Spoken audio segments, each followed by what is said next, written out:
أعوذ بالله من الشيطان الرجيم. بسم الله الرحمن الرحيم. ثم كان عاقبة الذين أساءوا السوء أن كذبوا بآيات الله وكانوا بها يستهزئون. وصلى الله على النبي الكريم. سورہ الروم آیت نمبر 10. یہ رب کریم پچھلی دنیا کے زوال کی ایک وجہ ارشاد فرما رہے ہیں. چونکہ خالق اللہ ہے، سب کچھ جاننے والے اللہ ہیں. کیسے دور گزرا، کہاں گزرا، کیوں وہ ٹوٹ پھوٹ کا شکار ہوئے، بننے والی قومیں بنتی رہیں، ٹوٹنے والی ٹوٹتی رہیں. یہاں ان لوگوں کا ذکر ہے پچھلی ساری دنیا کا جو اللہ کے عذاب سے یوں صفحہ ہستی سے مٹتی چلی گئی. ان کی یہاں وجہ بیان ہو رہی ہے کہ ثم كان عاقبة الذين اساءوا السوء ان كذبوا بآيات الله، کہ پھر برے لوگوں کی کو جو عذاب آئے، تکلیفیں پہنچی، اس کی وجہ یہ تھی کہ وہ اللہ کی آیتوں کے ساتھ ٹکرا گئے تھے. ہر دور میں سب سے بڑی وجہ یہی بنی کہ ان کذبوا بآیات اللہ، کہ اللہ کی آیتوں کی تکذیب کی، جھٹلایا. وکانوا بہا یستہزئون، اور اللہ کی باتوں کو وہ ہلکا سمجھتے تھے. نعوذ باللہ. یہ اصل امتوں پر تباہیاں ٹوٹنے کی وجہ ہے. ایک ہوتا ہے کفر بآیات اللہ اور ایک ہے تکذیب بآیات اللہ. کفر بآیات اللہ یہ ہے کہ اللہ کی آیتوں کو نہ ماننا، نعوذ باللہ. اور تکذیب بآیات اللہ یہ ہے کہ اللہ کی آیتوں کو نہ مان کر ایک ایسا عقیدہ، نظریہ، مذہب بنا لینا کہ پھر اللہ کی آیتوں کو نعوذ باللہ ختم کرنے کی سر توڑ کوشش کرنا اور اپنے فرقہ، مذہب، پارٹی اور اپنے نظریات کو لاگو کرنا. تو یہ دنیا پر جو سب سے بڑی تباہی ٹوٹتی تھی وہ یہی تھا کہ اللہ کی آیتوں کو ہلکا سمجھتے تھے تو یوں انکار کر دیا، اور پھر اللہ کی آیتوں کو ہلکا سمجھ کر اللہ کی آیتوں کو مٹانے کے پروگرام شروع کیا اور اپنے مذہب بنا ڈالے. یہ تھی دنیا کی تباہیوں کی وجہ. تو جب بھی دنیا پر تباہیاں آئی ہیں، جب وجہ یہ تھی تو اب بھی تو یہ وجہ ہو سکتی ہے، لیکن رب کریم پہلے چھوٹے چھوٹے عذاب بھیج کر سمجھانا چاہتے ہیں، پھر اللہ اچانک پکڑ لیتے ہیں، جس طرح کے گزشتہ درس میں گزرا. پھر یہ سورہ الروم کی آیتیں ہیں، 10ویں آیت. اور سورہ روم کی ابتدا میں اللہ نے روم کے ایک مغلوبیت کا ذکر کیا، کیونکہ اللہ نے جو دنیا میں ترقی دی ہے، دو قسم کی ترقی دی ہے. ایک سچے لوگوں کو ترقی دی ہے کہ جو مکمل طور پر اللہ کی آیات کے تابع تھے، تو اس دور میں ان کو ترقیاں ملی. جس طرح امام الانبیاء صلی اللہ علیہ وسلم اور آپ کے اصحاب صرف 23 سال کی محنت، 13 سالہ مکہ کی محنت کے فوراً بعد وہاں پر افراد تیار ہوئے اور مدینہ طیبہ میں اللہ نے پھر ان کو ملک نصیب فرما دیا. تو 10 سال آپ نے اپنی زندگی میں حکومتی بھی فرمائی صلی اللہ علیہ وسلم. پھر اس کے بعد تو ایسی ترقی شروع ہوئی کہ مدینہ سے باہر بھی ریاست پھیلنی شروع ہوئی. پھر 50 سال کے عرصے میں پوری دنیا پر صحابہ اکرام سپر پاور بن کر چمکے. تو یہ اللہ ترقی دیتے ہیں یہ سچوں کو. اور دوسری ترقی ہوتی ہے تدریج کی. تدریج کی ترقی یہ ہوتی ہے کہ اب تمہیں عذاب بہت آ گئے، اب تمہیں پکڑ بہت لیا، تمہیں جانچ بھی بہت لیا. اب آخری وارننگ کے طور پر تمہارے ذہن میں یہ آیا ہوگا کہ ایک تو ہمارے اوپر عذاب زیادہ ہیں، ورنہ ہمارے پاس مال و اسباب ہوتے تو ہم ماننے والے اور حق کی راہ والے ضرور ہوتے. تو پھر اللہ آخری دفعہ کسی کو ترقی دے دیتے ہیں. تو آپ صلی اللہ علیہ وسلم کے دور میں جب مومنوں کو ترقی مل رہی تھی دوسری طرف یہ اہل کتاب یعنی اللہ کو ماننے والے تھے لیکن جھوٹے نظریات بنانے والے. دوسری طرف تو دہریے تھے نا، مجوسی وغیرہ، کہ وہ آگ کو خدا مانتے تھے. اور ایک اللہ کو خدا ماننے والے، الہ ماننے والے یا مومن تھے یا یہود و نصارہ تھے جنہوں نے کوئی کتاب اللہ پر بھی جھوٹ بولنے شروع کر دی. تو ان پر ابتدا میں تو زوال آئے. وہ رومی تھے، اتنے زوال آئے کہ غلبت الروم، کہ روم مغلوب ہو گئے فی ادنى الارض، قریبی زمین میں، کہ ہر طرح سے ان کے اوپر زوال ہی زوال ٹوٹے.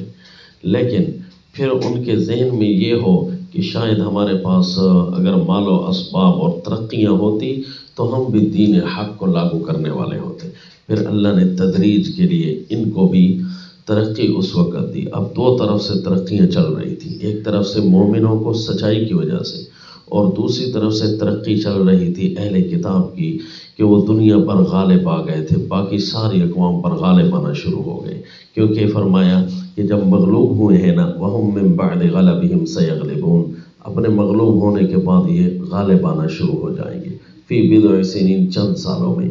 للہ الامر من قبل و من بعد، کیونکہ ساری چیزوں کا اختیار تو اللہ کے پاس ہے، پہلے ہو یا بعد میں ہو. وَيَوْمَئِذٍ يَفْرَحُ الْمُؤْمِنُونَ، اور اسی دن مومن بھی خوشخبری پائیں گے. یعنی مومن بھی ایک طرح سے بلندیوں پر جائیں گے، اور دوسری طرف یہ یہود و نصارہ کو بھی اللہ باقی ساری دنیا پر غلبہ دے گا. رہ گئے مومن اور اہل کتاب. جب ان کا آمنا سامنا ہوگا پھر تو ظاہر ہے اللہ تعالیٰ اپنی طاقت اور اختیار اور مدد اس کی طرف بھیجنا چاہتے ہیں کہ جو اللہ کا ہوتا ہے. دونوں طرف سے ترقیاں شروع ہوئی. اب اس کے بعد ایک طرف اللہ کی آیتوں کے ماننے والے اور دوسری طرف اللہ کی آیات کے انکار کرنے والے، لیکن صرف ذات خدا کا نام مانتے تھے. تو اب یہ جو غلبے ہو رہے ہیں یہ اللہ تعالیٰ توجہ دلا رہے ہیں کہ دیکھو برے لوگوں کا انجام تو برا ہی ہوا ہے نا. اب لوگ دیکھتے ہیں کہ یعلمون ظاہرا من الحیات الدنیا، کہ دنیا کی ظاہری بود و باش، دنیا کی ظاہری ترقی، جس نے فوجیں جمع کر لی یا جس نے پیسہ جمع کر لیا، بس وہ ملک سمجھتا ہے دو چیزیں ہماری طاقتور ہوئیں تو پھر ہم طاقتور ہو جائیں گے. یعلمون ظاہرا من الحیات الدنیا وہم عن الآخرۃ ہم غافلون، اور وہ آخرت کے سبق سے بالکل غافل ہوتے ہیں. حالانکہ ان کو سوچنا چاہیے تھا کہ اولم یتفکروا فی انفسہم اولم یسیروا فی الارض فینظروا کیف کان عاقبۃ الذین، کہ زمین و آسمان کی بناوٹ کو دیکھو. آخر یہ کس دنیا کے قانون کے ساتھ زمین و آسمان کو اللہ نے ترقیاں دی، زمین و آسمان کی بناوٹیں ہوئی، کائنات کا سارا نظام چل رہا ہے.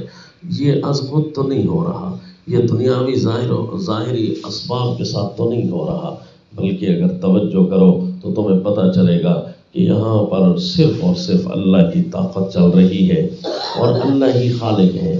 تمہیں اللہ کی قدرتوں کے عجائبات نظر آئیں گے. تو پھر دنیا کی ظاہری اسباب کی طرف نظر رکھنا اور اسی میں ڈوبے رہنا اور اسی کی ترقیاں جمع کر کے کہنا کہ ہمیں غلبے ہو جائیں گے، یہ تمہارا جھوٹ ہے. اور نمبر 2، اولم یسیروا فی الارض، اس پوری زمین میں چلے پھرے نہیں کہ کتنی کچھ ترقیوں والی اقوام وہ کیسے تباہ ہوئی. اگر یہی مال و اسباب جمع کر لینا ہی ترقیوں کا باعث ہے، حالانکہ ترقی کا باعث تو صرف اور صرف یہ ہے کہ وہ اللہ کی آیتوں پر ایمان لائے. جس طرح کے مومنوں کو ترقی ملنی شروع ہو گئی، حتیٰ کہ آپ صلی اللہ علیہ وسلم کے دور میں ہی صحابہ اکرام پورے جزیرۃ العرب میں کامیاب اور کامران قوم تھی. تو یہ اللہ کی آیتوں کو ماننے کی وجہ تھی. اور دوسری طرف جن کو ترقی مل چکی تھی، ملنی شروع ہو گئی تھی، یعنی اہل کتاب یہود و نصارہ، ان کو بھی رسول اللہ صلی اللہ علیہ وسلم کے دور میں خوب اللہ نے ترقیاں دی. لیکن جیسے ہی وہ اللہ کے نبی سے ٹکرانے آئے پھر سے پاش ہونا شروع ہو گئے. حتیٰ کہ سیدنا امیر معاویہ رضی اللہ عنہ کے دور میں تو سارے کی ساری کفر کی حکومتیں یہ بالکل پیچھے دھکیلی جا چکی تھی.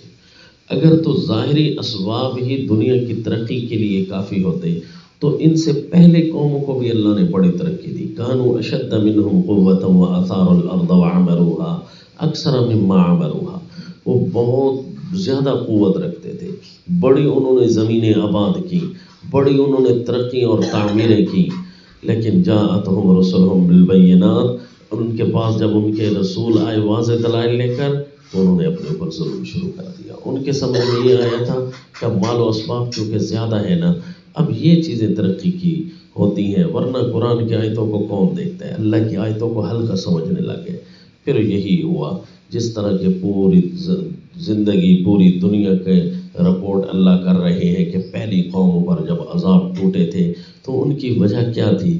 ان کی وجہ یہی تھی کہ ثم کان عاقبۃ الذین اساءوا السوء، کہ برے لوگوں نے برائیاں کی تھی۔ یہ برائی کہ ان کذبوا بآیات اللہ، اللہ کی آیتوں کو جھٹلایا۔ جب وہ تباہ ہو گئے تو پھر تم بھی ظاہری حال اور اسباب اپنے کیوں نہ جمع کر لو؟ جب اللہ کی آیتوں سے ٹکراؤ گے تو پاش پاش ہو جاؤ گے۔ اسی بات کو مفسر ابن کثیر اپنے الفاظ میں یوں ارشاد فرماتے ہیں کہ ایھا المبعوث الیہم محمد صلوات اللہ وسلامہ علیہ، اے وہ دنیا جن کی طرف محمد صلی اللہ علیہ وسلم تشریف لے کر آئے ہیں، تم سے پہلے جو امم گزر گئی ہیں، القرون السالفہ، الامم الماضیہ اشد منکم، وہ تم سے بڑے سخت تھے۔ اے امت محمدیہ سمجھ کر رہنا، وہ لوگ جو تم سے پہلے گزر گئے اکثر اموالا و اولادا، ان کے مال اور نفریاں بڑی زیادہ تھیں۔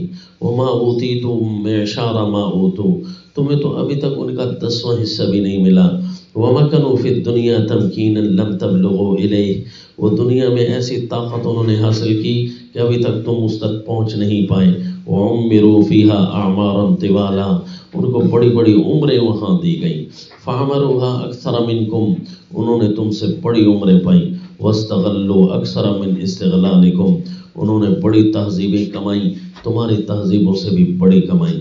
ومع ھذا، لیکن اس کے باوجود، لما جاءتہم رسلہم بالبینات، جب ان کے پاس ان کے رسول واضح دلائل لے کر آئے، وفرحوا بما اوتوا، وہ اپنے اموال اور اپنی طاقتیں اور اپنی ترقیوں میں ہی اکڑتے گئے۔ اخذہم اللہ بذنوبہم، پھر اللہ نے ان کو اپنے گناہوں سے پکڑا۔ وما کان لہم من اللہ من واق، اب انہیں اللہ سے بچانے والا کوئی نہیں تھا۔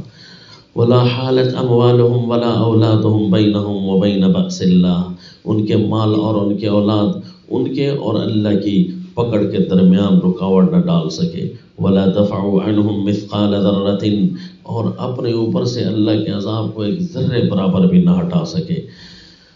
وما كان الله ليظلمهم فيما أحل بهم من العذاب والنكال، اللہ نے تو ان کو جو عذاب اور پکڑ بھیجی، اللہ نے کوئی ظلم تو نہیں کیا تھا۔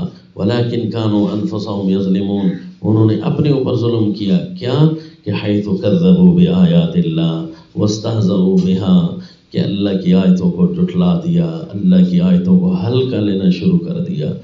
وما ذاك الا بسبب ذنوبهم السالفہ وتکذیبهم المتقدم، یہ اس کی وجہ یہی تھی کہ انہوں نے اپنے گناہ ایسے بھیج رکھے تھے اور اللہ کی آیتوں کو جھٹلا ایسے رکھا تھا کہ پھر اللہ تعالیٰ جب کسی کو پکڑتے ہیں، سورہ صف آیت نمبر 5 میں فلما ذاقوا ازاغ اللہ قلوبہم، جب وہ خود الٹے ہوئے نا، اللہ نے ان کے دلوں کو بھی اسی طرح تباہ کر دیا۔